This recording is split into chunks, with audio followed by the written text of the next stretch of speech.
પણ મનસુખભાઈને તાળીઓથી વધાવી લ્યો, સમય લઈને આવ્યા છે, ડાયરો માણવો છે મારે. ચાલુ નર્મદા જિલ્લામાં રાણો રાણાની રીતે જ લાગે છે.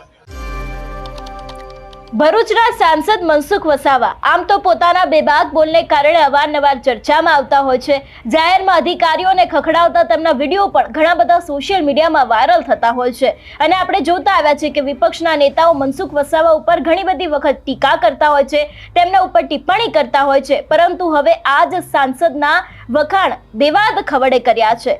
એક ડાયરો હતો અને એ જ ડાયરાની અંદર મનસુખ વસાવાના દેવાદ ખવડે ભરપેટ વખાણ કર્યા છે. શું છે સમગ્ર વિષય જોઈશું આજના વિડીયોમાં. નમસ્કાર, હું હંસિની અને તમે જોઈ રહ્યા છો નિર્ભય ન્યૂઝ. ભરૂચના સાંસદ મનસુખ વસાવા છેલ્લા ઘણા સમયથી ચર્ચામાં આવ્યા છે અને આમ પણ ભાજપની સામે પડનારા અને ભાજપમાં કોઈ પણ કદાચ કોઈ ખોટું કામ કરતું હોય, કોઈ અધિકારીઓ ખોટું કામ કરતા હોય તો તેમને જાહેરમાં ખખડાવી નાખતા આજ મનસુખ વસાવાના ઘણા બધા વિડીયો વાયરલ થતા હોય છે. આપણે જોતા આવ્યા છે કે ચૈતર વસાવા હોય કે પછી આમ આદમી પાર્ટી અને કોંગ્રેસના બીજા નેતાઓ હોય, અવારનવાર મનસુખ વસાવા ઉપર ટીકા ટિપ્પણીઓ કરતા હોય છે. પરંતુ હવે આજ મનસુખ વસાવાના ભરપેટ વખાણ કર્યા છે. રાજપીપળા ની અંદર એક ડાયરો હતો, એની અંદર જે લોક ડાયરાના કલાકાર છે દેવાત ખવડે કહ્યું કે આમ તો કદાચ કોઈ પણ મંત્રી આવતા હોય છે, ધારાસભ્ય આવતા હોય છે, તેની સાથે સાંસદ આવતા હોય છે, તે એ લોકો ડાયરામાં આવી અડધો કલાક બેસીને જતા રહેતા હોય છે. પરંતુ ભરૂચના સાંસદ મનસુખ વસાવા જે આખો ડાયરો સાંભળવા આવ્યા છે, એટલું જ નહીં, તેમને ક્યાંક ને ક્યાંક એવું પણ કહ્યું છે કે હું અવારનવાર મનસુખ વસાવાનો વિડીયો જોતો હોઉં છું. મનસુખ વસાવા ઘણા બધા લોકોને ઝપટમાં લઈ લેતા હોય છે અને ખરેખર નર્મદામાં રાણો રાણાની રીતે છે એવી વાત દેવાત ખવડ દ્વારા કરવામાં આવી છે. સૌથી પહેલા તો દેવાત ખવડે મનસુખ વસાવાને લઈને શું કહ્યું સાંભળીએ. અમારા ડાયરામાં એમપી એમએલએ આવતા હોય, એ પાછા અડધી કલાક આવીને એમની ટાઈમ લિમિટ પૂરી થઈ જાય પાછા વયા જાય. પણ મનસુખભાઈને તાળીઓથી વધાવી લ્યો, સમય લઈને આવ્યા છે, ડાયરો માણવો છે મારે. હું પાછા વિડીયો જોતો હોય એમને ક્યારેક ક્યારેક ઝપટ કરી લે છે. મને એમ લાગ્યું ચાલુ નર્મદા જિલ્લામાં રાણો રાણાની રીતે જ લાગે છે. રાજપીપળાની અંદર એક ડાયરો હતો અને આ જ ડાયરાની અંદર ભરૂચના સાંસદ મનસુખ વસાવા છે, ખાસ કરીને બીજા ઘણા બધા ભાજપના નેતાઓ છે, દરેક લોકો હાજર રહ્યા હતા અને ખાસ કરીને દેવાત ખવડે આ દરેક નેતાઓને લઈને વાત કરી હતી.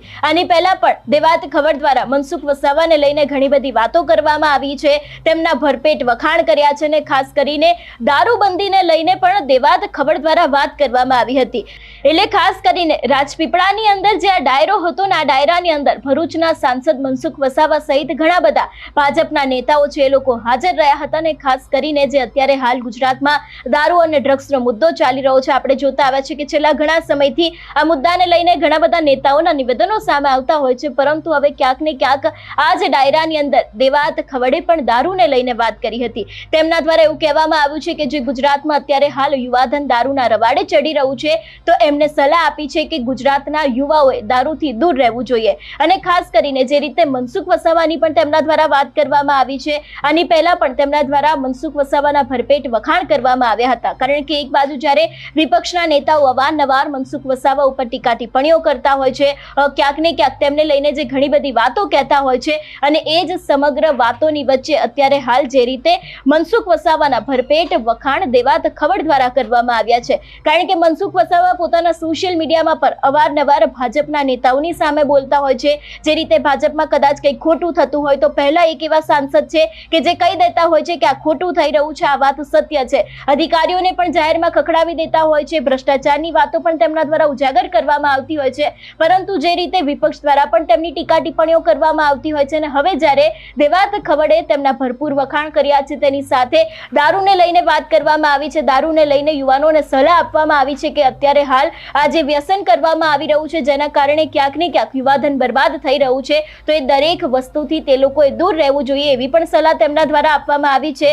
જો કે જે રીતે અત્યારે હાલ મનસુખ વસાવાના દેવાત ખવડે ભરપેટ વખાણ કર્યા છે, એને લઈને હવે જોવાનું રહેશે કે રાજકારણમાં શું થાય છે. તમારું શું માનવું છે આ વિષયને લઈને અમને કમેન્ટ કરીને ચોક્કસથી જણાવજો. તેની સાથે અમારી ચેનલ નિર્ભય ન્યૂઝને લાઇક, શેર અને સબસ્ક્રાઇબ કરવાનું ભૂલશો નહીં. નમસ્કાર.